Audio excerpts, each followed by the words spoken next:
Fighting with a Ukrainian lady. This is something not really look forward to, but this is something that can happen. That's life, and this is something I want to talk about today and shed some light on things that are everyday issues with powerful people, with achievers, with people who build businesses, with people who actually make a difference in this world. My name is Natalie Koval. I'm an international matchmaker with hundreds of happily married couples between Ukrainian women and foreign men. And talking about love and relationship is one of my big missions, because I see that when people are learning about it and they are then experiencing it themselves, they are practicing more conscious approach to their life, they absolutely win. And my guest today is Oleh Orlov, professional life coach, psychologist, psychotherapist, PhD, superstar, gentleman who knows how to make things work. And I want to talk about a hot subject of shouting at each other. Did I do it well? I would prefer you doing it another way. Now I will be guessing what you mean all this time. Okay, so arguing. Mm-hmm. You know, I'm an extremely hot person. Mm-hmm. When it comes to shouting, I'm quick. Yeah. The fastest what it gets is like people that I love the most. Mm-hmm. Because it's the safest. Yeah. I know they won't hit me back. And my husband is an angel because he tolerates that. He kind of lets it go and he just doesn't bother. Mm-hmm. And I understand it's one of the recipes when you are shouting at another person and that person just doesn't react. Is this right? I would say it depends on what you want to achieve, because arguing may be productive and unproductive. Okay. So if you want, now I will be guessing one more time what's going on. if you want to go, so productive if we don't kill each other or what? Yeah, in productive arguing, you actually tell another person what you want them to hear, and they understand you, and it grows trust and confidence in each other. In unproductive arguing, you just scare another person or you make them upset, and your wish is left unsatisfied, and also it's also unpleasant and uncomfortable for both of you. But that's like sucking energy from another person. When you drop all the anger, all the anxiety, all the negative emotions on another person, then you are relieved, but this other person is unhappy. So you gain, but another person doesn't. Yeah, and it builds resentment. And if you scare another person too much, then another person is scared and it doesn't. And gradually starts not willing to communicate with you. And starts thinking that, oh, he's capable of hitting me, or she's capable of attacking me, or she's capable of divorcing me. So, and then these things may never ever happen, but people start thinking in this direction, and it actually ruins respect. Yeah, there is another interesting thing in arguing, which you can discover if you look at how brain is organized. Mm-hmm. So we have a special part in our brain which is responsible for empathy and understanding of another person. And the more emotional, the more angry you are, the more this part of your brain is turned off. So if you're too angry or too scared, you can listen, but you cannot understand what another person says. Mm-hmm. So arguing, scaring your partner or disappointing them is not the best strategy. And in this case, the thing which your husband does is more productive, as far as he remains in contact with you and listens to what you're saying. Because if he closes down too much and you feel that there is no contact, you also feel that you're unheard, and it's not a productive way of communication as well. So you can't run away, and you also cannot unleash on a person. So tell us the magic formula then. Both people, they're angry at each other, there is a reason, somebody did something wrong. Yeah.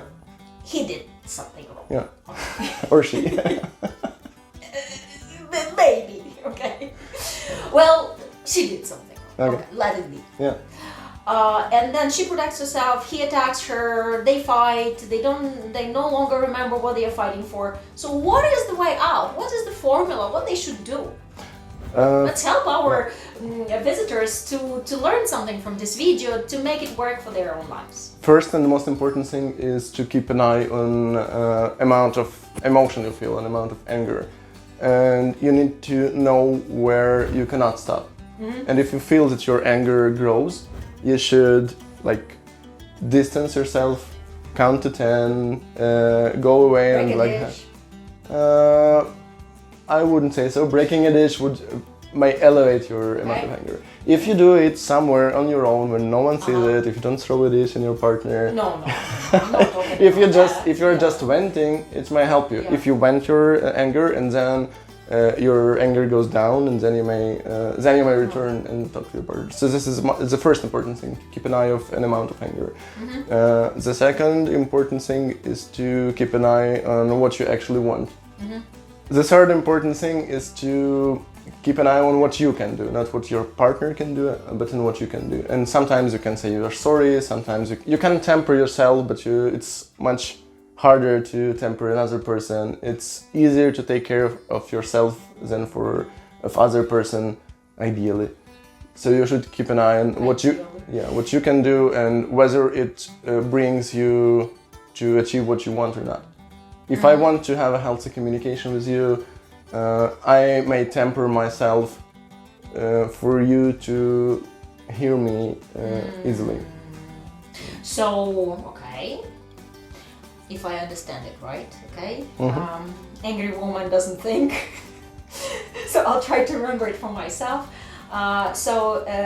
Keep the level of the anger, then understanding what you want from another person and what you can do to sort it out. And I would say, and I have noticed that when you're saying, hey, I'm so sorry, I did it or I didn't do it, that's hard for men to say. Do you? Can you admit? It's not hard for me. You're a psychologist, for God's sake. The angel, it's let me scratch your finger. I mean, wings, big. I let them home. But in my friends' families, she says, if he just said, I'm sorry, that was silly, I've done it, but I shouldn't have done it. Just immediately, I would not keep it. Yeah, that's important, and it should be sincere. You should not just show that you're sorry. You should feel whether maybe there is something you did wrong, and then if you sincerely say that you're sorry. It takes two to tango, make both fight. It's not like one person. It's like Yeah. Well, this video was to help you understand the arguing process and learn more about yourself and your past half, your relationship partner, and make it work between you, because we are arguing. Because when we don't argue, we don't create emotions. It's not about emotions only, but it's about whether your relationship has certain dynamics, whether it goes anywhere or whether it is the same. Yeah. If you do nothing, arguing is you good. Yeah. Arguing is good. Productive arguing. Okay. Arguing is good. Okay, you've heard it. He said so. So when you're arguing, you want better life, better relationship, better future for yourself. You disagree, you compromise, but that's what it's all about. That's relationship. When we argue, we want progress. Yeah, I like the word disagree more than argue. Okay, disagree. Because then we disagree, and then you interact, you communicate, and you find a better solution for both of you. Yeah. So, with creating video like this, we do wish to help you build your great relationship. And if you stay subscribed with Matchmaking Boutique by Natalie channel, then you're going to learn more productive ideas about making it work.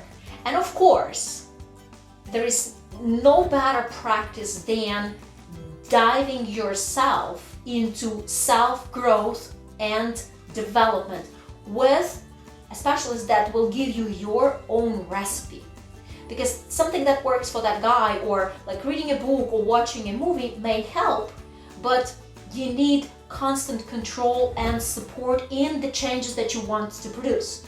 That's why I personally work with guides and coaches and specialists that help me be better for my clients, and that's where I am inviting my clients to join if they wish. So, Oleh Orlov, thank you. Thank you. Stay subscribed. It's Matchmaking Boutique by Natalie Koval, and love, family, and happiness is absolutely possible when you make an effort and work on it. How about that?